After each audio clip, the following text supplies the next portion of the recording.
আজিৰে পৰা মাৰ্ঘেৰিটাৰ চিভিল হস্পিটেল FRUত তিনিদিনীয়াকৈ সদৌ অসম স্বাস্থ্য ও কাৰিকৰী কল্যাণ সংস্থা NHMে অসমে কৰ্মবিৰতি কাৰ্যসূচী ৰূপায়ণ কৰা হৈছে। আজি পুৱাৰে পৰা সদৌ অসম স্বাস্থ্য ও কাৰিকৰী কল্যাণ সংস্থা NHM অসমৰ অধীনস্থ চিকিৎসক নাৰ্ছ টেকনিচিয়ানসকলে কৰ্মবিৰতি পালন কৰিছে।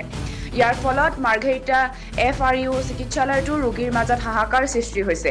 প্ৰতিবাদকাৰীসকলৰ দাবী অতি শীঘ্ৰে স্থায়ী নিযুক্তি, সমকামৰ সমপাৰিশ্ৰমিক প্ৰদান কৰা আৰু অষ্টম দৰমহা আয়োগৰ অধীনত NHM অসমৰ কৰ্মচাৰীসকলক পাৰিতোষিক প্ৰদান কৰা। মাৰ্ঘেৰিটাৰ পৰা কিশোৰ লালুঙৰ ৰিপৰ্ট, টাইম 60 অসম।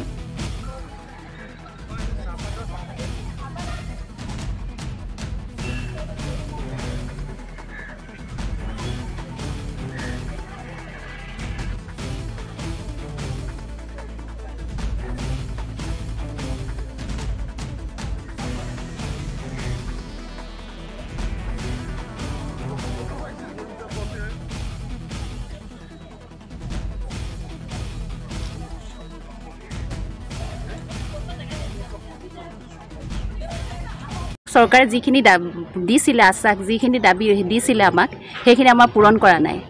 আমাক হেমন্ত বিশ্ব শৰ্মা ডাঙৰীয়াই কৈছিল যে 2016 চনতে নেকি, 2016 চনত আমাক মুখ্যমন্ত্ৰী ডাঙৰীয়াই কৈছিল যে সমকামৰ সমমৰ্যাদা, আৰু যেতিয়ালৈকে কোনো চৰকাৰী চাকৰিত নিযুক্ত নোহোৱা যেতিয়ালৈকে হোৱা নাই, তেতিয়ালৈকে 7 পে আণ্ডাৰত কমিশ্যনত সিহঁতক চেলাৰী দিব। কিন্তু আমি এতিয়ালৈকে সেইখিনিৰ পৰা বঞ্চিত হৈ আছোঁ। সেইকাৰণে আমি আজি টেকনিকেল এছ'চিয়েশ্যনে 3 দিনীয়া কৰ্মবিৰতি পালন কৰিছোঁ। অসম টেকনিকেল এছ'চিয়েশ্যন সন্থাৰ পৰা 3 দিনীয়া কৰ্মবিৰতি পালন কৰিছোঁ। চৰকাৰে আমাক যি মাহীয়া চকুৱে চাইছে, আজিলৈকে মুখ্যমন্ত্ৰী মহোদয়ে আমাক কথা দিছিলে, ৰূপৰেখা বনাই থৈছোঁ বুলি ক'লে, আজিলৈকে সেইখিনি ইমপ্লিমেণ্ট নহ'ল। সেইকাৰণে আমি এই কাৰ্যসূচীত বহিবলগীয়া হৈছে।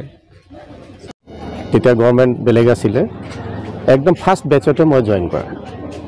তেতিয়া আমাৰ চেলেৰি গভৰ্ণমেণ্ট ডাক্তৰতকৈ বেছি আছিলে, আৰু তেতিয়া সেইটো কাৰণে এটা এক্সকিউজ এইটো আছিলে যে আপোনালোক টেম্পৰৰী, সেইকাৰণে আপোনাক বেছি দিয়া হৈছে। কিন্তু লাহে লাহে এনেকুৱা হ'ল আমাৰ চেলেৰি সেইটো হিচাপত নাবাঢ়িলে, যিটো হিচাপত গভৰ্ণমেণ্টৰ পাৰ্মানেণ্ট ডাক্তৰ বাঢ়িলে। বাকী ৰেগুলাৰাইজেশ্যনৰ কথা হ'ল যে আমি ৰেগুলাৰাইজেশ্যন ডাক্তৰৰ কাৰণে ইমান ইম্পৰ্টেণ্ট নহয়, আমি এনেও চলি যাব পাৰোঁ। কিন্তু এইখিনি মানুহ নাৰ্ছিং ষ্টাফ, টেকনিচিয়ান, বাকী যিখিনি ক্লাৰিকেল জব, তেওঁলোকৰ কাৰণে ৰেগুলাৰাইজেশ্যন ইজ ভেৰি ইম্পৰ্টেণ্ট। মোৰ কাৰণে ইমান ইম্পৰ্টেণ্ট নহয়।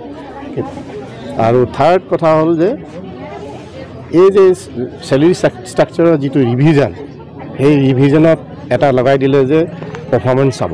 পাৰফৰ্মেঞ্চ কাৰণে আমাক এটা বছৰে এটা দিব লাগে, ইণ্টাৰভিউ দিব লাগে। কিন্তু সেইখিনিয়ে কথা মোৰ লগতে যিজনে আৰু এজন যদি ডক্টৰ কাম কৰি আছে, তেওঁক দিব নালাগে। তো ডেট ইজ এ ডিফাৰেঞ্চিয়েশ্যন। তাৰপিছত থাৰ্ডটো ডিমাণ্ড হ'ল যদি ৰেগুলাৰাইজেশ্যন নহয়, কিবা গভৰ্ণমেণ্ট কিবা কাৰণত কৰিব নোৱাৰে, এইজ আৰু বহুত পইণ্ট আহি যায়। যেনেকৈ মোৰ এইজটো এতিয়া এৰাউণ্ড 60 হৈ গ'ল, এতিয়া মোকতো ৰেগুলাৰাইজ কৰিব নোৱাৰে। কিন্তু এটলিষ্ট চেলেৰি ষ্ট্ৰাকচাৰটো এনেকুৱা হ'ব লাগে যিটো মোৰ লগত যিজনে কাম কৰিছে, মই যিটো কাম কৰোঁ সেইটো লেভেলত চেলেৰি ষ্ট্ৰাকচাৰ হ'ব লাগে। না অসমত যিমান টেকনিকেল ইহঁতি যি কোৱা মতে, মই আজিহে গম পালোঁ, technical worker of the national health mission, টেকনিকেলত লেব টেকনিচিয়ান, চিষ্টাৰ, ডাক্তৰ এইবিলাকত পৰে।